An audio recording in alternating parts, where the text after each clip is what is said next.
समसूत्री विभाजन, mitosis division. तो पिछले वाले वीडियो में हमने बात की थी समसूत्री विभाजन के बारे में, और समसूत्री विभाजन में हमने बात की कि प्रत्येक कोशिका, काई कोशिका में जब विभाजन होता है तो कोशिका में जो विभाजन के पहले हमने बात कुछ बताई कि समसूत्री विभाजन जो होता है, जो समसूत्री विभाजन है, समसूत्री विभाजन को माइटोसिस डिवीजन कहते हैं। ग्रीक या यूनानी भाषा से लिया गया है। हमने कहा माइटो यानी धागा, ओसिस यानी के समान, धागे सूत्रवत संरचना को हम माइटोसिस कहते हैं। समसूत्री विभाजन की जो खोज है, ये जो नाम है वाल्टर फ्लेमिंग ने दिया। पादप कोशिकाओं में समसूत्री विभाजन की खोज स्ट्रासबर्गर ने की। जंतु कोशिकाओं में विभाजन की खोज फ्लेमिंग ने की, और इस विभाजन को अप्रत्यक्ष विभाजन कहते हैं, धागा सहित विभाजन कहते हैं, धागा सहित विभाजन कहते हैं। ये विभाजन होता है वह कायिक कोशिकाओं में संपन्न होता है। कायिक कोशिकाओं में संपन्न होने वाला विभाजन है, घावों की मरम्मत करने वाला विभाजन है। क्रिया के अंतर्गत कायिक कोशिका में जो द्विगुणित होती है विभाजन के द्वारा, दो कोशिकाओं का निर्माण होता है। वो दोनों कोशिकाएं मतलब से कोशिका का निर्माण होता है, जिनमें गुणसूत्र मात्र कोशिका। समसूत्री विभाजन के द्वारा निर्मित कोशिका में गुणसूत्रों की संख्या मात्र कोशिका के समान हो। और हमने ये बताया कि जो समसूत्री विभाजन है उसमें सबसे पहले इंटरफेज होगा, फिर एम प्रावस्था होगी। इंटरफेज के बारे में हम पहले वाले वीडियो में जान चुके हैं, जीवन प्रावस्था, एस प्रावस्था और जी प्रावस्था। और या एम प्रावस्था की बात करते हैं, कैरियोकाइनेसिस और साइटोकाइनेसिस। कैरियोकाइनेसिस केंद्रक विभाजन प्रावस्था है। इस कैरियोकाइनेसिस को 4 भागों में बांटा गया है, प्रोफेज, मेटाफेज, एनाफेज और टीलोफेज। और यह प्रोफेज, मेटाफेज, एनाफेज और टीलोफेज शब्द नाम है वह स्ट्रा। तो आज हम जानेंगे सबसे पहले प्रोफेज प्रावस्था की। तो देखिए, सबसे पहले हमने बात की किसके बारे में? पूर्वावस्था के बारे में। पूर्वावस्था,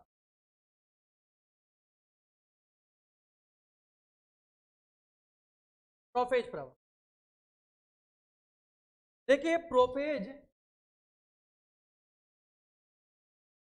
जो पूर्वावस्था है, इसमें विशेष बातें क्या है?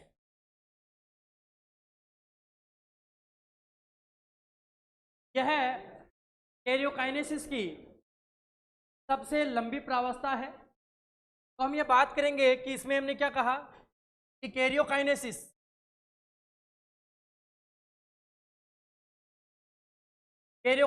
की प्रथम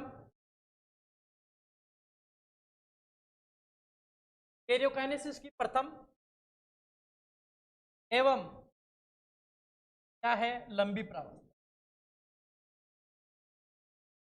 लंबी प्रावस्था। ये कैरियोकाइनेसिस की प्रथम एवं लंबी प्रावस्था। इस प्रावस्था में क्या होता है कि केंद्र कला और केंद्रिका का लुप्त हो जाती है। तो हम बात कर सकते हैं कि केंद्र कला एवं केंद्रिका क्या हो जाती है? तो हो जाती है। अवस्था में तारकाय का विभाजन हो जाता है, सेंट्रोसोम का विभाजन हो जाता है और तारक केंद्रों का निर्माण होता है। तो हमने कहा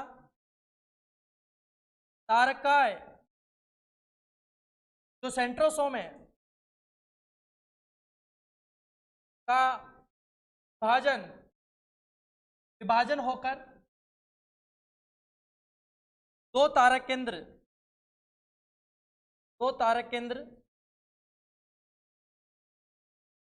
सेंट्रियोल का निर्माण होता है। सेंट्रियोल का निर्माण। तो कैरियोकाइनेसिस प्रथम और लंबी प्रावस्था, केंद्र के अलावा केंद्रिका लुप्त हो जाती है, तारकाय विभाजित होकर तारक केंद्रों का निर्माण करता है। हमने कहा कि इस प्रावस्था में कि अगर हम बात करते हैं, यह कोशिका है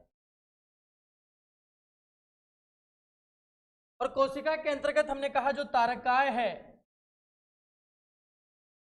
उस तारकाय का विभाजन हो जाता है, तारक केंद्रों का निर्माण हो जाता है। तो हमने कहा कि ये जो सेंट्रोसोम है,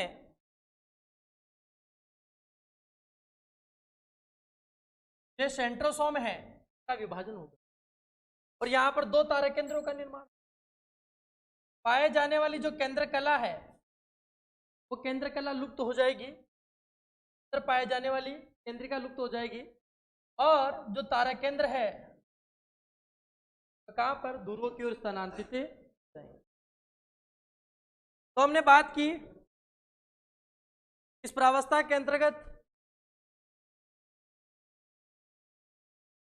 तारा केंद्र ध्रुवों की ओर व्यवस्थित हो जाते हैं और इसमें तरकु तंतुओं, स्पिंडल फाइबर एवं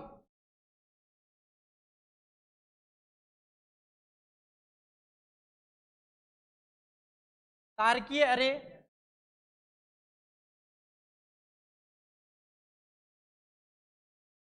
एस्ट्रल रे का निर्माण होता है।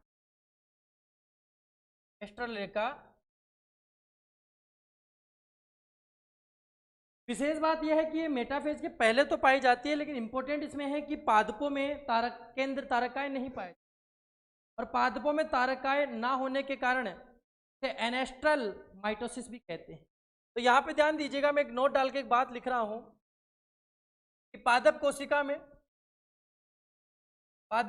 में तारकाएं सेंट्रोसोम क्या होता है, अनुपस्थित होता है।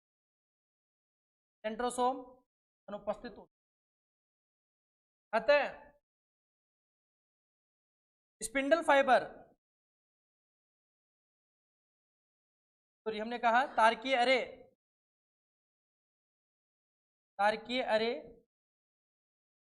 एस्ट्रल रे का निर्माण नहीं होता। अतः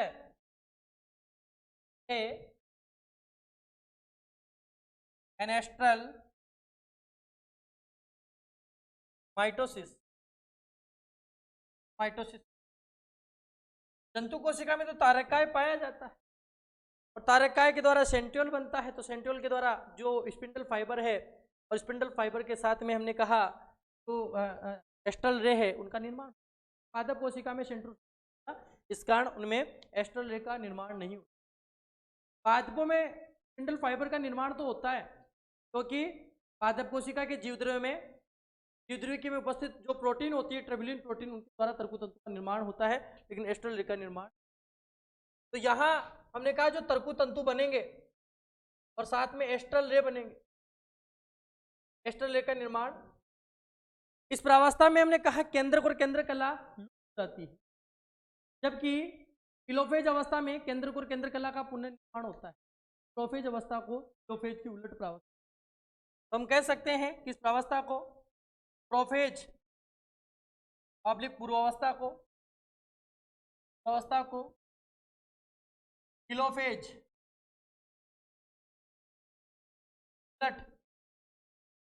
उलट प्रावस्था कहते हैं। प्रावस्था,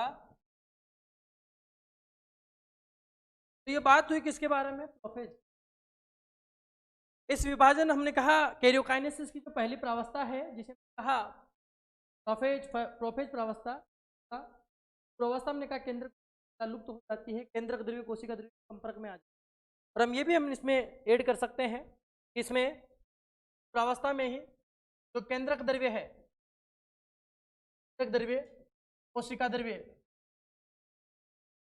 द्रव्य के आ जाता है, संपर्क में आ जाता है, केंद्रक द्रव्य कोशिका द्रव्य के संपर्क में।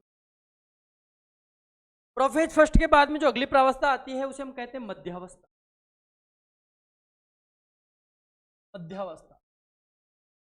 मध्यावस्था को हम बोलते हैं मेटाफेज।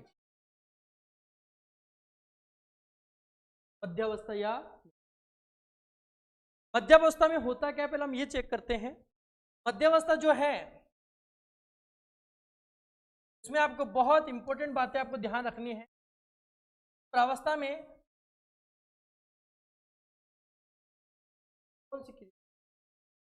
इस समय जो तारकाएं विभाजित हुआ था वो ध्रुवों पर स्थानांतरित हो चुका होता, और ये जो तारक केंद्र है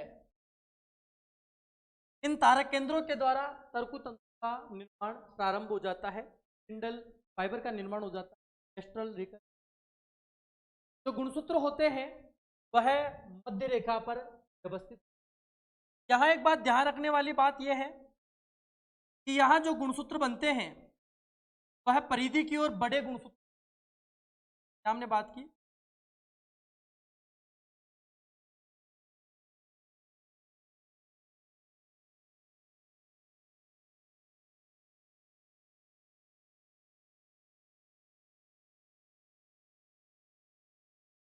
मध्य रेखा की ओर अगर आप देखेंगे तो यहाँ बड़े होते हैं और मध्य रेखा के बाद में बीच में छोटे गुण। तो यहाँ हम बात करते हैं कि जो तारक केंद्र होता है उसके द्वारा जो स्पिंडल फाइबर बनता है, वो स्पिंडल फाइबर संरचना, ये क्रोमोसोम है, इस क्रोमोसोम के मध्य में जो सेंट्रोमियर है उस आता है। ये जो स्ट्रक्चर है, स्ट्रक्चर को हम बोलते हैं गुणसूत्र बिंदु। गुणसूत्र बिंदु या इसे कहा जाता है सेंट्रोमियर। तो सेंट्रोमियर के मध्य से यह गुजर, लेकिन कुछ ऐसे स्पिंडल फाइबर बनते हैं जो सीधा दूरों से ही जुड़ जाते हैं।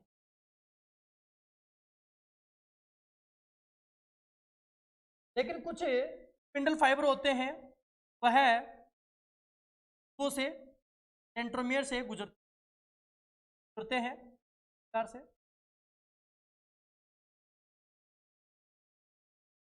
और हमने कहा कि ये जो यहाँ पर क्या पाए जाते हैं, एस्ट्रल रे पाए जाते हैं, एस्ट्रल उपस्थित। तो इस समय हमने कहा तो एस्ट्रल रे है, तारकीय अरे है, उनका निर्माण होता है। स्पिंडल जो फाइबर है, स्पिंडल जो फाइबर है उसका निर्माण हो चुका होता है। इस अवस्था में मध्य भाग के अंतर्गत जो गुणसूत्र होते हैं वो छोटे एवं मोटे दिखाई देते हैं, छोटे एवं मोटे दिखाई देते हैं। हमने कहा कि जो प्रोफेज अवस्था होती है उस प्रोफेज अवस्था में क्या होते हैं, जो गुणसूत्र होते हैं लंबे एवं पतले होते हैं। गुणसूत्रों का कुंडलन यहाँ पे प्रारंभ होता है। गुणसूत्रों का जो हमने कहा क्रोमेटिन जो पदार्थ है, क्रोमेटिन जो पदार्थ है का कुंडलन प्रारंभ होता है। अगर यहाँ प्रारंभ होता है तो वो कुंडलन जो होता है वो मेटाफेज अवस्था में पूर्ण होता है। मेटाफेज अवस्था में जब गुणसूत्रों का कुंडलन पूर्ण हो जाता है तो ये क्रोमोसोम छोटे व मोटे दिखाई देते हैं। इसलिए मेटाफेज अवस्था में गुणसूत्र का अध्ययन किया जाता है। अवस्था में गुणसूत्र का अध्ययन किया जाता है। गुणसूत्रों के अध्ययन की प्रावस्था मेटाफेज अवस्था है क्योंकि इसमें छोटे व मोटे दिखाई देते हैं। इस अवस्था में गुणसूत्र का पूर्ण से कुंडल हो चुका होता है। तारक केंद्र दूरों पर व्यवस्थित हो जाते हैं, इनके द्वारा एस्ट्रल एवं स्पिंडल फाइबर का निर्माण हो चुका होता है। इसके अलावा हमने कहा कि इस प्रावस्था में जो बड़े गुणसूत्र हैं, बड़े गुणसूत्र होते हैं परिधि की ओर। बड़े गुणसूत्र परिधि की ओर मध्य भाग के अंदर कैसे होते हैं, छोटे गुणसूत्र, छोटे गुणसूत्र। इसके अतिरिक्त अगर हम बात करते हैं गुणसूत्र सेंट्रोमियर से, गुणसूत्र बिंदु से ये स्पिंडल फाइबर जो होते हैं वह इसमें से हमने कहा गुणसूत्र बिंदु सेंट्रोमियर संरचना से जुड़ जाते हैं। गुणसूत्र मध्य रेखा पर व्यवस्थित हो जाते हैं। इस प्लेट को हम मेटा प्लेट कहते हैं। मेटा प्लेट को इक्वेटोरियल प्लेट भी कहा जाता है। इक्वेटोरियल प्लेट भी कहते हैं। तो मेटाफेज अवस्था में से क्या इंपॉर्टेंट क्वेश्चन निकलते हैं, देखिए। हमने बात की मेटाफेज अवस्था में गुणसूत्र का पूर्ण रूप से कुंडलन हो जाता है।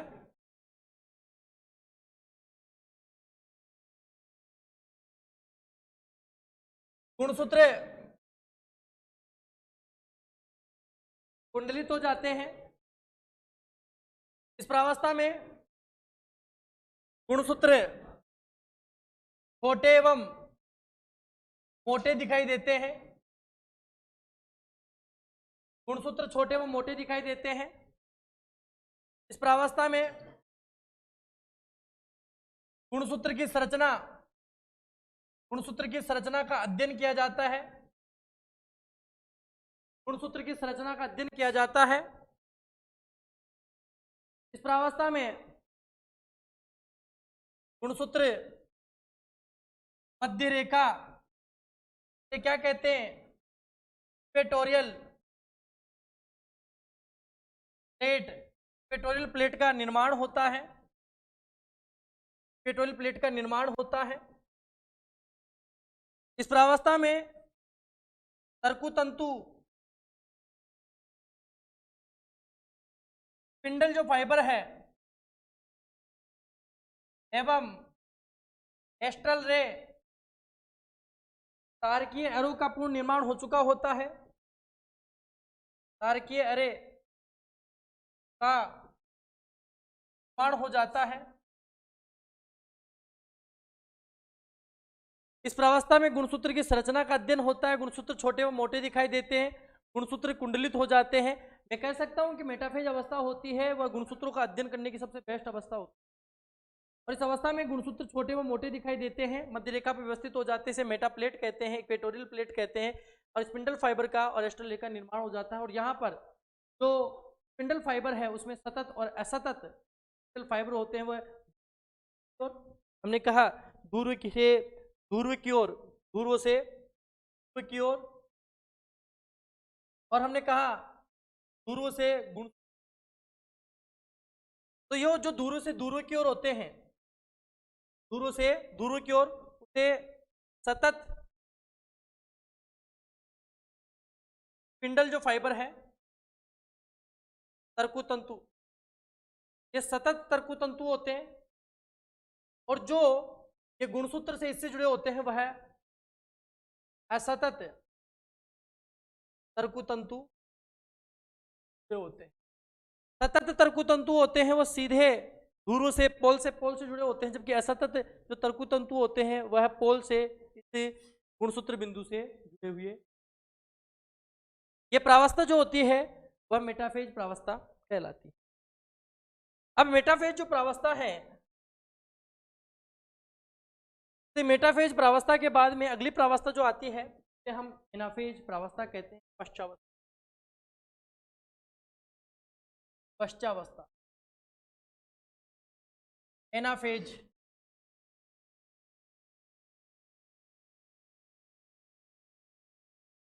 ये प्रावस्था होती है मध्यावस्था के बाद में आती है। और मध्यावस्था के बाद में आती है एनाफेज जो प्रावस्था होती है। इस प्रावस्था में गुणसूत्र ध्रुवों की ओर गति करने लगते हैं। गुणसूत्र मध्य रेखा से जब ध्रुवों की ओर गति करते हैं तो इस गति को एनाफेजिक गति कहते हैं। तो पश्चावस्था में कौन सी क्रिया होती है? पश्चावस्था में कौन सी क्रिया होती है? इससे पहले मैं एक आपको बात और बताऊं कि ये जो स्पिंडल फाइबर मैंने आपको बताया, देखिए ये जो गुणसूत्र बिंदु है, मध्यावस्था में गुणसूत्र बिंदु होता है, मध्य रेखा पे होता है, और क्रोमेटेड भुजाएं होती है वो की ओर। तो हम एक बात और मध्यावस्था में बात कंप्लीट कर सकते हैं कि मध्यावस्था में जो गुणसूत्र बिंदु है, गुणसूत्र बिंदु जो सेंट्रोमियर है, सेंट्रोमियर मध्य रेखा पर एवं जो क्रोमेटेड भुजाएं हैं, जो क्रोमेटेड भुजाएं हैं पूर्व की ओर क्या होती है? व्यवस्थित होती है, पूर्व की ओर व्यवस्थित। एनाफेज अवस्था में क्या होगा? इस अवस्था के अंतर्गत हमने कहा जो तारक केंद्र होते हैं, तारक केंद्रों से तो एस्ट्रल रे है, तारकीय अरे, और हमने कहा स्पिंडल जो फाइबर है, तो स्पिंडल फाइबर है, वो स्पिंडल फाइबर क्या करेंगे? सूत्रों की अपनी ओर का कार्य करेंगे।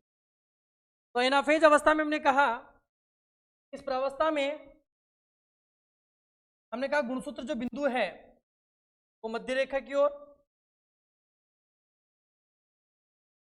और गुणसूत्रों को खींचने का कार्य किया जाएगा मध्य रेखा से दूर।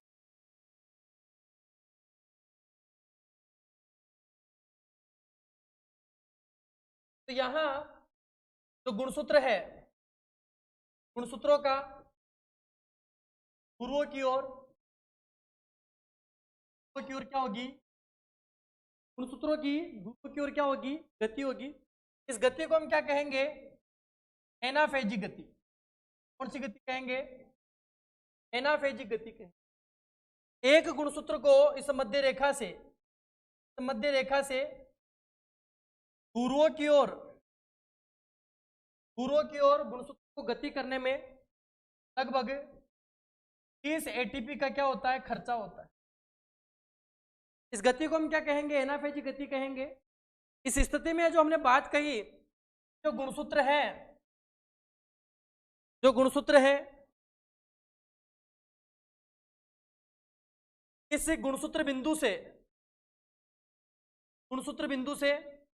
इस गुणसूत्र का क्या हो जाएगा, विभाजन हो जाएगा। गुणसूत्र का क्या होगा, विभाजन। गुणसूत्र के विभाजन की अवस्था कौन सी है, पश्चावस्था। तो हम कह सकते हैं इसमें क्या होगा, इस प्रावस्था में गुणसूत्र का विभाजन हो जाएगा। और गुणसूत्र का विभाजन कहां से हो रहा है, सेंट्रोमियर से। गुणसूत्र का विभाजन कहां हो रहा है, गुणसूत्र सेंट्रोमियर से का विभाजन हो जाता है। किस प्रावस्था में होता है, गुणसूत्र का विभाजन गुणसूत्र बिंदु सेंट्रोमियर से होता है। और विभाजित होने के बाद में जो गुणसूत्र होते हैं वह वी जे एल आकृति के दिखाई देते हैं। गुणसूत्र की आकृति का निर्धारण भी एनाफेज अवस्था में किया जाता है। इस अवस्था में जो स्पिंडल फाइबर होते हैं, वो स्पिंडल फाइबर तरकु तंतुओं के द्वारा, स्पिंडल फाइबर तरकु तंतु को अपनी ओर खींचने का कार्य करते हैं। इसलिए इस अवस्था को पुशिंग फेज भी कहा जाता है। अवस्था को क्या कहते हैं, पुशिंग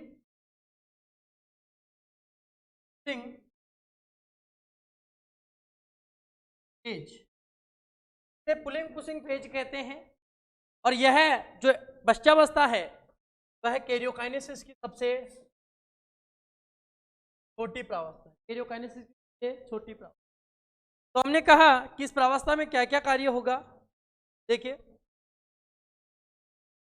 हमने बात की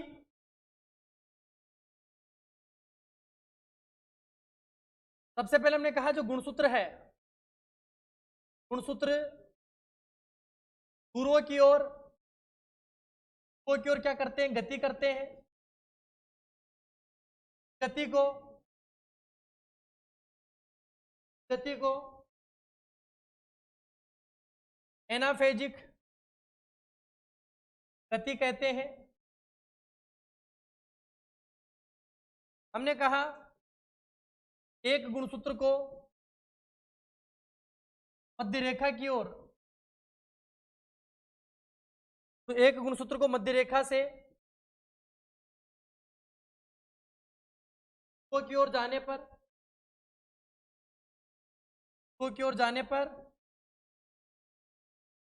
30 एटीपी का खर्चा होता है। एटीपी का खर्चा होता है। इस अवस्था में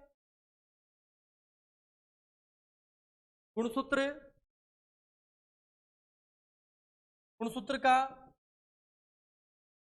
प्रत्येक क्रोमेटिड गुणसूत्र बिंदु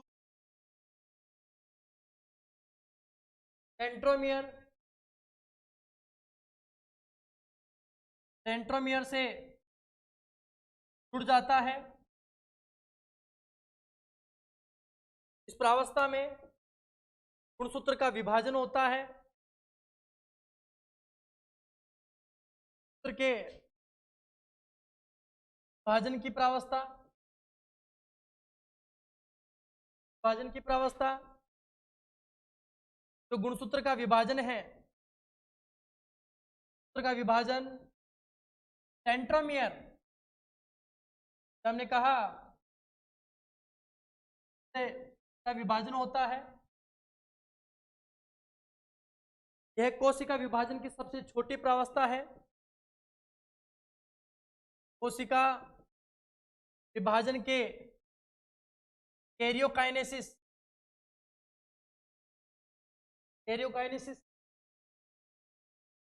सबसे छोटी प्रावस्था है। सबसे छोटी प्रावस्था है। प्रावस्था के अंतर्गत गुणसूत्र ध्रुवों की ओर गति करते हैं, इसलिए इसे पुलिंग पुशिंग प्रावस्था कहते हैं। इसे पुलिंग पुशिंग प्रावस्था कहते हैं। इसे प्रावस्था में गुणसूत्र की आकृति का निर्धारण होता है। गुणसूत्र जे और एल आकृति के दिखाई देते हैं। आकृति के अध्ययन की अवस्था, आकृति के अध्ययन की अवस्था कहलाती। तो हमने कहा एनाफेज जो प्रावस्था है, एनाफेज अवस्था में गुणसूत्र मध्य रेखा से ध्रुवों की ओर गति करते हैं। गति को एनाफेजी गति करते हैं। एक गुणसूत्र को ध्रुव की ओर जाने पर 30 एटीपी का खर्चा होता है। इस प्रावस्था के अंदर गुणसूत्र का जो विभाजन होता है, गुणसूत्र की विभाजन की अवस्था एनाफेज होती है। इस प्रावस्था में गुणसूत्र का विभाजन गुणसूत्र सेंट्रोमियर के द्वारा होता है। इस अवस्था में गुणसूत्र मध्य रेखा से ध्रुवों की ओर गति होती है। में एक दबाव खिंचाव उत्पन्न होता है, इसलिए इसे पुलिंग पुशिंग पेज के नाम से जाना जाता है। गुणसूत्र का विभाजन होता है वह ने कहा सेंट्रोमियर से होता है, तो इसे गुणसूत्र के विभाजन की अवस्था कहते हैं। और गुणसूत्र का विभाजन सेंट्रोमियर के द्वारा होता है।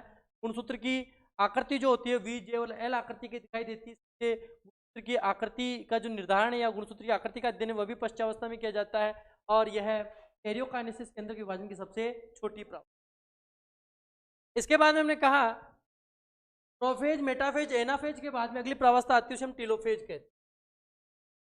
अगली प्रावस्था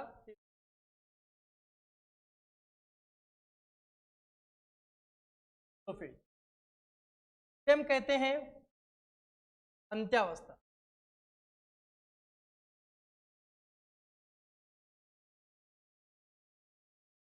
तो हम ये कह सकते हैं कि कैरियोकाइनेसिस की सबसे अंतिम प्रावस्था है।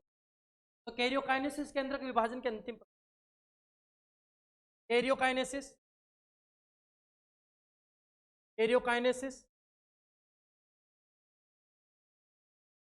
केंद्रक विभाजन की क्या है? यह है अंतिम।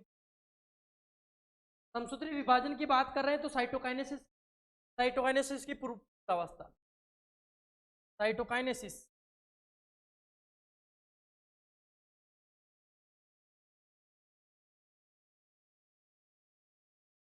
प्रावस्था में केंद्रक और केंद्रकला और केंद्रिका का पुनः निर्माण हो जाता है।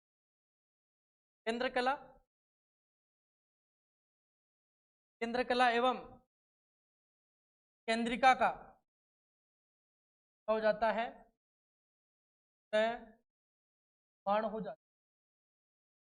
जबकि हमने बताया था कि प्रोफेज में केंद्रक और केंद्रिकला हो जाती है, इसमें केंद्रक और केंद्रकला का पुनः निर्माण हो जाता है। इसलिए इसे हम क्या कहेंगे? प्रोफेज को प्रोफेज की उलट प्रावस्था। प्रोफेज को क्या कहेंगे? प्रोफेज की उलट प्रावस्था।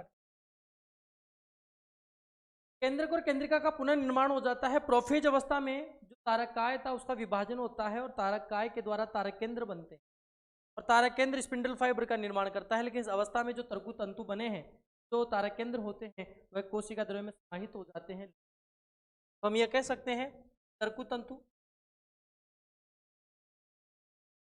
फाइबर है, एवं तारकीय अरे एस्ट्रल रे है कोशिका द्रव्य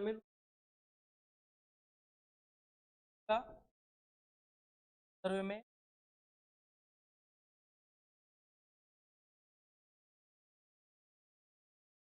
प्रावस्था में और क्या होगा? हमने कहा इस क्रिया के अंतर्गत जो कोशिका है, कोशिका में केंद्रकला का पुनः निर्माण हो चुका है, केंद्रिका का पुनः निर्माण हो चुका है, और जो गुणसूत्र कुंडलित थे वो पुनः अकुंडलित होना शुरू करे, तो का अकुंडलन प्रारंभ हो। तो हम बात कर सकते हैं पुनः टेलोफेज अवस्था में, टेलोफेज अवस्था में गुणसूत्र अकुंडलित क्या कर देते हैं, प्रारंभ। एक ही कोशिका में दो पुत्री केंद्रकों का निर्माण, एक ही कोशिका में दो पुत्री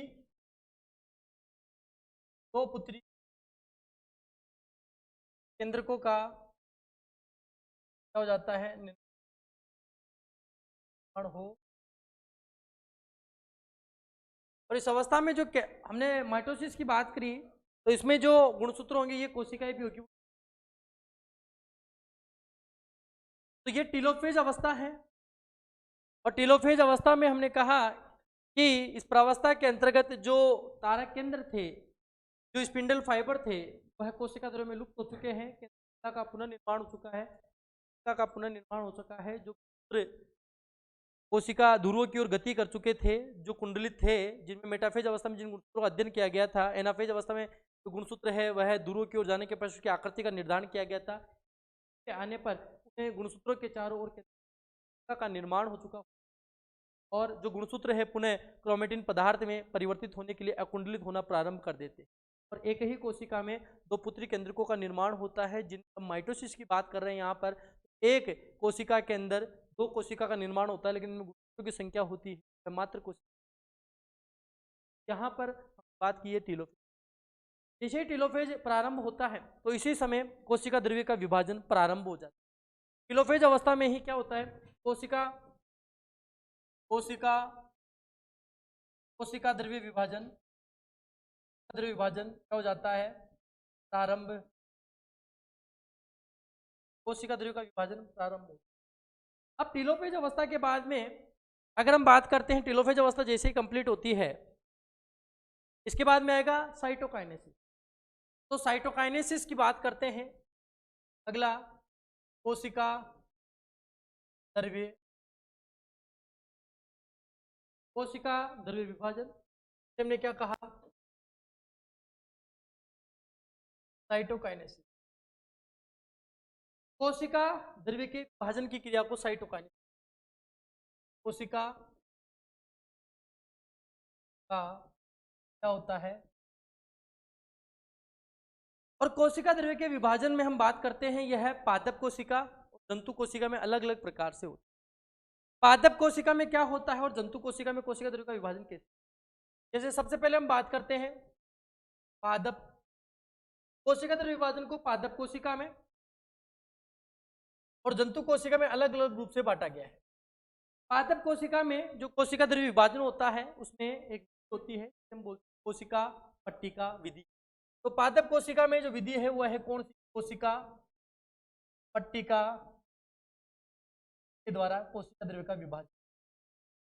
इस स्थिति में पादप कोशिका के अंदर क्या होगा कि जो कोशिका है उसके मध्य भाग के अंतर्गत जो गोल्जिकाएं और ईआर है वो मध्य रेखा पर व्यवस्थित। और गोल्जिकाएं किसकी बात की हमने अंतःप्रदेवी जालिका की बात की। अंतःप्रदेवी जालिका है तो ईआर है वो किसके साथ में, गोल्जिकाएं के साथ जुड़ जाती है। यह अंतःप्रदेवी जालिका जब गोल्जिकाएं परस्पर जुड़ती है और साथ में कैल्शियम और हमने कहा मैग्नीशियम जो तत्व होते हैं वह भी इसमें समाहित होते हैं, और यह अंतःप्रदेवी जालिका और गोल्जिकाएं मिलकर एक संरचना का निर्माण करते हैं, फ्रेगमोप्लास्ट कहते हैं।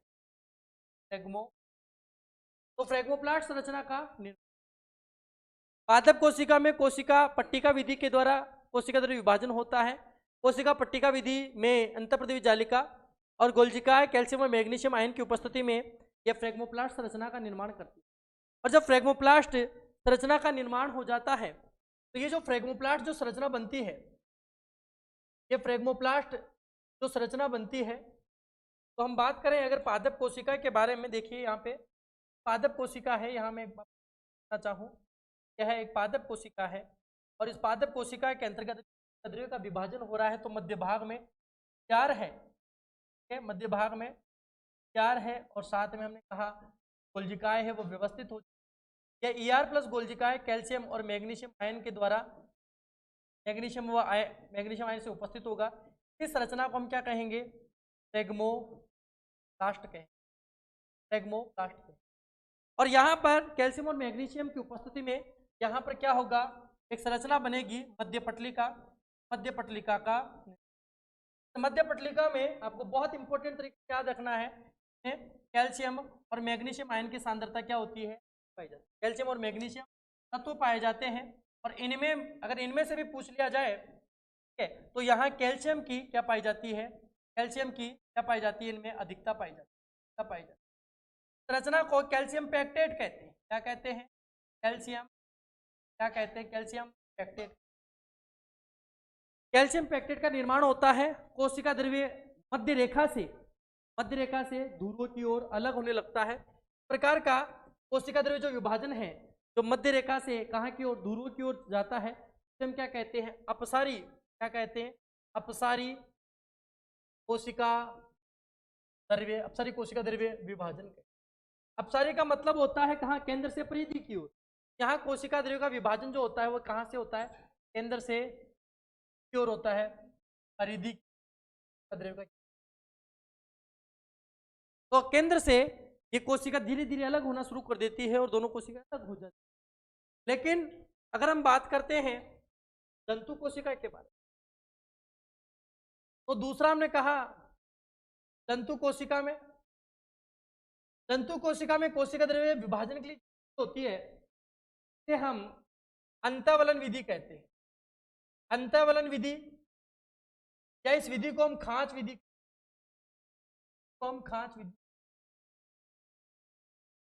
और अंतःवलन विधि या खांच विधि में क्या होता है?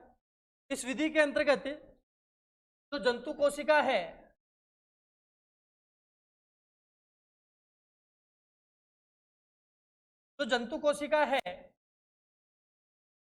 उसे जंतु कोशिका के अंतर्गत मध्य भाग में माइक्रोफिलामेंट, हमने कहा जो भी माइक्रोफिलामेंट है और माइक्रोट्यूबल्स है, ये दोनों परस्पर संयुक्त होकर एक संरचना का निर्माण करती है जिसे मध्य रेखा कहते हैं। मिडबॉडी का निर्माण होता है, मध्यकाय संरचना का निर्माण होता है। माइक्रोफिलामेंट और माइक्रोट्यूबल्स के द्वारा इस मध्य रेखा पर मिडबॉडी या मध्यकाय संरचना, और ये जो मिडबॉडी मध्यकाय संरचना बनती है के अंतर्गत कोशिका के परिधि की ओर एक खांच का निर्माण होता है और ये खांच आगे की ओर गति, मतलब खांच बाहर से अंदर की ओर प्रवेश करती है। तो बाहर से अंदर की ओर मतलब इस प्रकार का कोशिका द्रव्य विभाजन अभिसारी कोशिका द्रव्य विभाजन कहलाता है। मतलब यहाँ विभाजन हो रहा है वो कहाँ से हो रहा है? परिधि से केंद्र की ओर कोशिका द्रव्य का विभाजन, और इस प्रकार इस विधि को हम अंतःविलीन खांच विधि कहते हैं। और जैसे ही कोशिका अंदर की ओर प्रवेश करती है जंतु संपन्न। तो आज इस प्रकार हमने समसूत्री विभाजन की चर्चा की। कल फिर हम एक टॉपिक के साथ, अर्थसूत्री विभाजन के साथ आपके साथ में लाइव होंगे। बहुत बहुत धन्यवाद।